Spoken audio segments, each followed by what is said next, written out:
Mijn naam is Leanne Polman, ik is een lange baan. Ik heb bij Wiskus in Sultana School gegaan en ik is klaar met school. Waar je liefde begint bij atletiek? Is het maar iets in de familie in? Of Hoe kan ik dus Italiaans in de vleem? Ik Oké. zie man.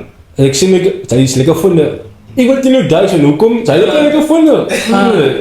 Zoals als ik nog wat Duits. Die zo, joh. En ik zie jou gaan zeggen, ik ga mezelf breken dan wil ik graag. Zij moet niet te veel eerst raken uit die sport man.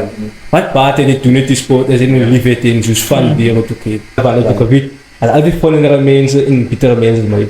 Maar dat betekent dat ik ga opgeven. Wow. Ik denk nu 22 en 24. Yes, ik is 3 jaar assistent van een rij. 3 jaar assistent. In nice for Lydia. Ja. Ik ga die zeggen.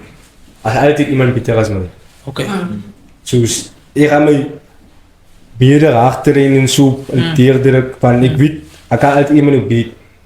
Nee. Mensen, wie is jouw grootste supporter, motivatie? Mijn oma, mijn ma, mijn opa, mijn auntie, mijn onkel, mijn andere onkel en mijn neefje en mijn zustertje. Hele familie. Sweet. Dus ik ga naar Amerika bij USA, ja, bij Oregon Nachtclub. En ik draai om haar in te komen van hier bij ons is niet eerlijk, zij kan eerlijk niks doen. Van Pieter is meer kansen bij jou. En ik zie bij mezelf, ik ga een goede sportman wees van ik zet moeite in. Als er niet moeite in zit, dan gaat het niks uitkrijgen.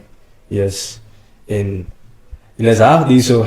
Dat is hard die zo. Dat betekent dat ze dus die Nike Outdoor Nationals. Yes, So I can do die Nike Outdoor Nationals in America. yes. Dat is cool, hè? Is Nike. Ik ben Dus op het ogenblik heb ik niks sponsors hier.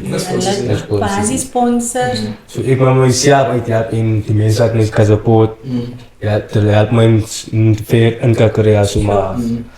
Kijk wat gebeurt maar verder ja. So jij benodig R86.000 om zijn trip te coveren in een geheel. Dat is nou die plane tickets, verblijf en alle goedjes.